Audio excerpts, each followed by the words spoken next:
Hello and welcome to my tutorial. In this tutorial I'll be showing you the basics of Roblox Studio and how to get started. If you do not know how to open Roblox Studio, simply open up your start menu. Yeah, I think it's called start menu. Search bar, whatever it's called. And type in Roblox Studio. Click on it and open it up. What you will be greeted by is this huge array of tools on the top of the screen, and then the Explorer and properties on the right of the screen. I will show you how to blaze through these as if you knew them already. Let's get started. If you don't already have a place to edit, or just want to completely start a new place, simply click on at the top, File, New, and just wait. This is Roblox Studio 1.0. I am not going to be doing Roblox Studio 2.0 because I do not know anything about that at all. Here we are. We are greeted by a blank space. In the right corner in Explorer you will see Workspace, Players, Lighting, Starter GUI, Starter Pack, Debris, and Soundscape. By now you're probably thinking, what the hell is all this crap? Well, I will be showing you right now. Workspace is generally everything in the game. It contains nothing right now. Camera is just primarily where you're pointing. I don't really use this. Message, I don't know why they even put this in here, but if you type something in it, it will display on the, well, wait. It won't do anything. I'm disappointed. And terrain, you cannot edit this at all. I don't even know why it's in Workspace, but I guess it just shows you the properties of terrain. Now, to get started, click on Insert, click on Object. Whoa, what's all this stuff? Don't worry, these are all just things that you can put into the workspace. Now you will want to navigate your mouse over here to Part. Click on Part, click on OK, and boom, you have a classic little Roblox part. Now, if you don't want these ugly little studs right here, I will introduce you to the surfacing tools. Over here to the top you have your smooth surface tool, your glue surface tool, your weld surface tool, your connector tool, and your indent tool. I'm sure that there are more right here. This is the motor tool, this is the hinge tool, this is the universal tool. The smooth surface tool generally just makes it smooth. I'm sure you heard that little ping. Yeah. The glue surface, I think it holds the same properties as the weld tool, but you can use the weld tool to I wouldn't call it anchor, but you will connect unanchored parts to other parts and still be able to break them apart, if that makes any sense. Connectors, they hold the same property, but you cannot connect. Well, to put it in understandable terms, Lego rules apply. You cannot put studs on studs, you cannot put indents on indents. They will fall apart unless they are anchored. Universal, that rule does not apply. You can put studs on studs and indents on indents. So that's it easier if you want it, but it looks kind of uglier in my opinion. Hinge, that means that it will act like a door. Just think about hinges for a while, then think about physics, then you probably get a good idea of what it is. Motors are the same as hinges, except they cause the part connected to them to move. That can come in handy for some people.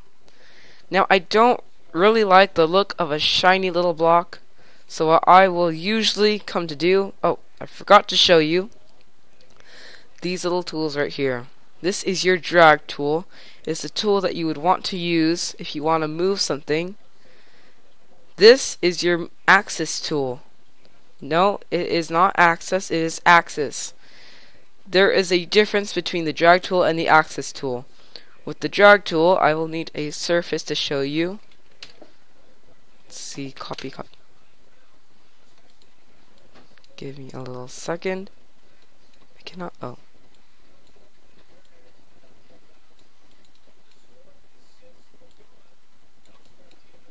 Okay. Alright, well that's ugly. Alright. Let me lock this so that I can't move it. Alright, so with the drag tool, you can just move your little part around all freely. But with the axis tool, you can move it on an axis, like this. So if you have a little tight squeeze for your part, I'll show you a little one right now. Hold on.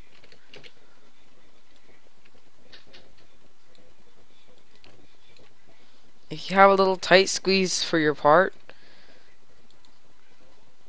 and you cannot move it in there so easily, and it does stuff like this, you can simply use the move on axis tool to easily do something like that.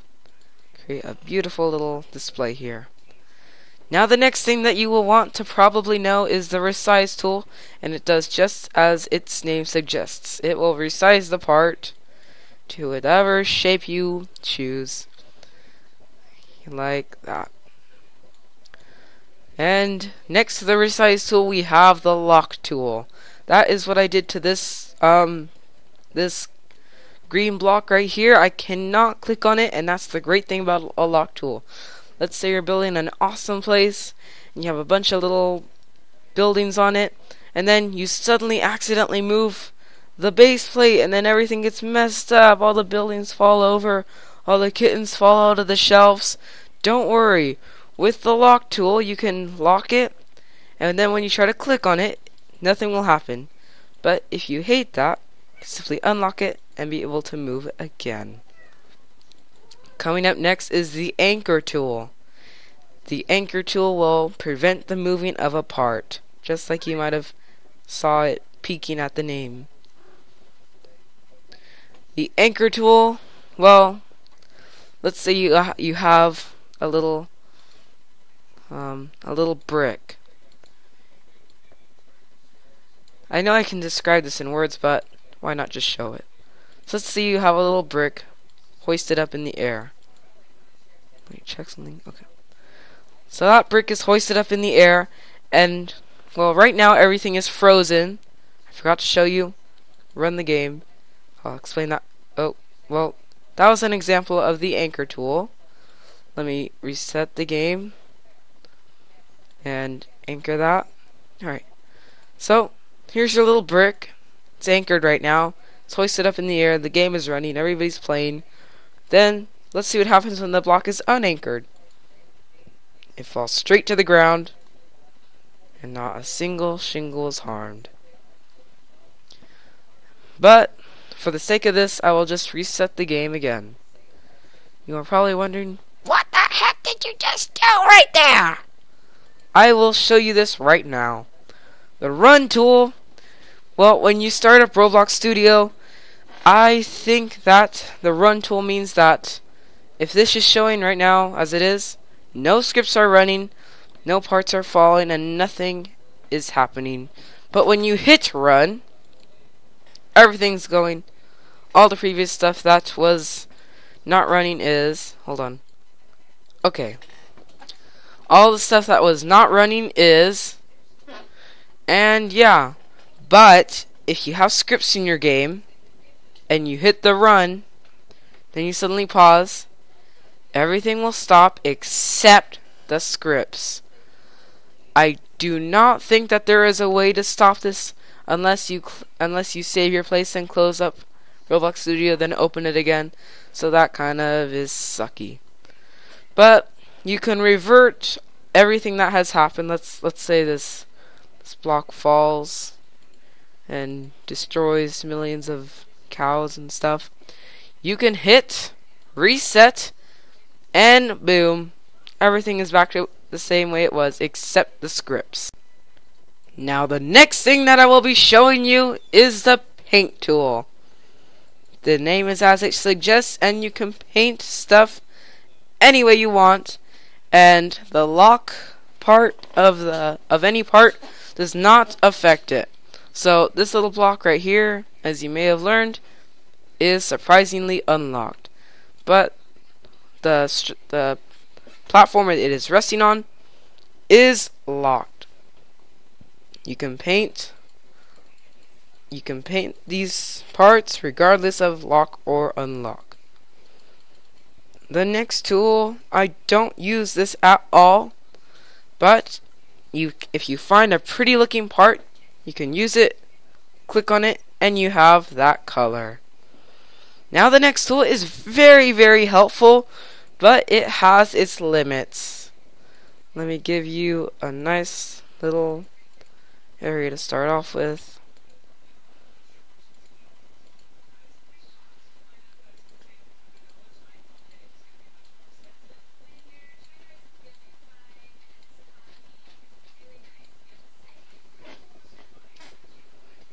Alright, besides that, alright. So, here, it looks horrible. This is supposed to be your grass, this is supposed to be your sidewalk for your grandmother to walk across. No worries! With the material tool, you can easily change your plastic grass to actual grass and make it look better. You can also change your sidewalk to concrete and make it look more like a sidewalk. This is used in tons of games, as you may have seen before, and is easy to use. You can choose from plastic, wood, slate, concrete, rust, which looks like a zombie by the way, metal, foil, grass, and finally ice. But you do need to keep in mind that this may possibly lag up the place, so do not have too many of those in your game. Just make them when they're necessary. These little tools right here, I never use them, so I will not describe them to you. Sorry if you're waiting for them. So yeah, I guess that covers the basics of Roblox Studio to help you in getting oh, I forgot to show you camera angles. Now let's say your camera is all messed up and all over the place and looking terrible, absolutely terrible. With camera angles you can adjust your camera, but this is the slowest way.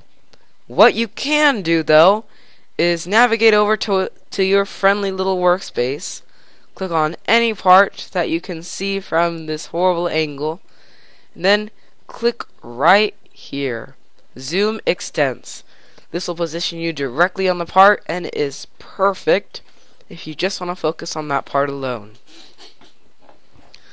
I'm pretty sure Look at Object serves the same purpose as Zoom Extent. I am not too sure why there are two of them. Correct me on that in the comments. I don't really need to give an explanation for this. These are your stamper tools and terrain tools. The terrain generator, I don't know what that is. The builder, I guess you can place terrain blocks down with that. The remover, you can obviously remove terrain blocks with that. Elevation adjuster, you can elevate terrain blocks with that. Terrain brush, you can, looks like you just edit terrain with that.